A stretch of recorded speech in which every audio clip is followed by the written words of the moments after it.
président de la Chambre des chambres d'agriculture du Mali, mes chers compatriotes de la diaspora, bonsoir à tous. J'ai la lourde charge de présenter au moins l'Office du Niger. Ce serait mieux pour moi peut-être d'avoir, comme on l'a dit, une présentation projet. On avait fait tout le Niger par rapport à ça. Mais on va se donner les moyens de vous faire comprendre peut-être ce dont on a besoin par rapport à l'Office du Niger. Monsieur le ministre disait à l'entame que le Mali comptait aujourd'hui entre 16 millions et 17 millions d'habitants. Et à l'indépendance, on était 2 700 000.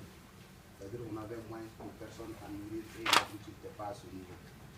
C'est-à-dire qu'aujourd'hui, il faut encore doubler d'efforts. Peut-être dans les 10 années à venir, on sera à peu près les 30 millions.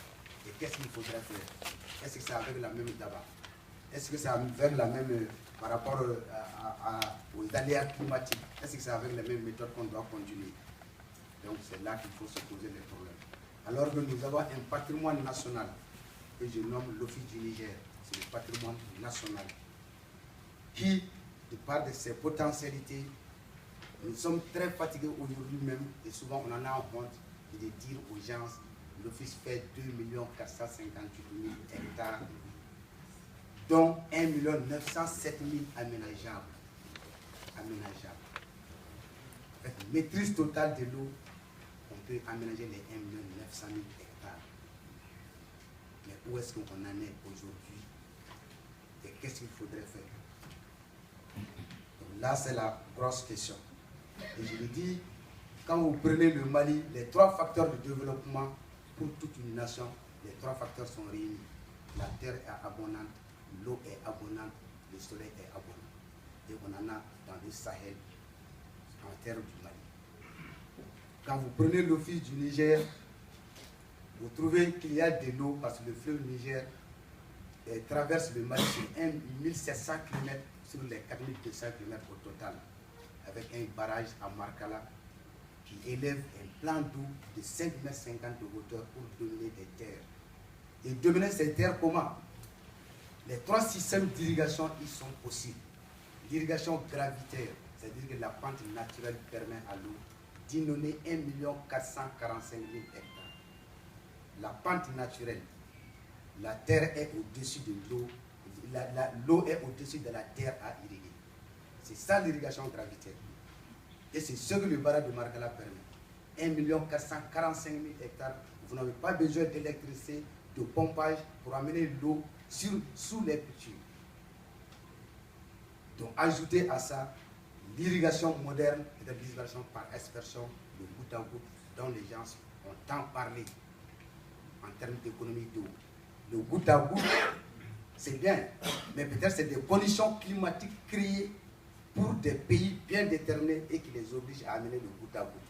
Mais nous, on en a aujourd'hui les capacités, on a la terre, on a cette eau pour pouvoir aller vers cette irrigation. Mais où est-ce que nous en sommes aujourd'hui? Et quelles sont les conditions créées par l'État malien aujourd'hui? Donc on va aller à ce niveau. D'abord, l'Office du Niger avait été arrêté carrément au niveau de l'État, puisque c'est l'État seul qui faisait les aménagements, avec 2 700 000 habitants. Donc c'était plus facile. Donc l'État était le seul à faire les aménagements. Aujourd'hui, avec 16 millions, 17 millions d'habitants, est-ce que l'État à lui seul peut faire face à tout cela? Ça, c'est la grande question à laquelle il faut faire face. Donc, il y a beaucoup de documents, les textes de référence, notamment la loi d'orientation agricole, qui pour la première fois, le Mali en a eu en 2006. Cette loi d'orientation agricole trace d'abord toutes les grandes lignes à partir desquelles on peut faire très bien le développement.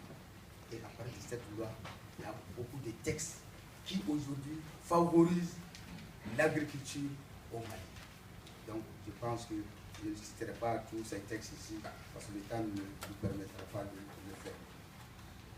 En ce qui concerne le foncier même à l'Office du Niger, je l'ai déjà dit, nous avons 2 458 506 hectares plus précisément, dont 1 907 406 hectares aménageables, sur lesquels 1 445 000 hectares par gravité, on peut les mettre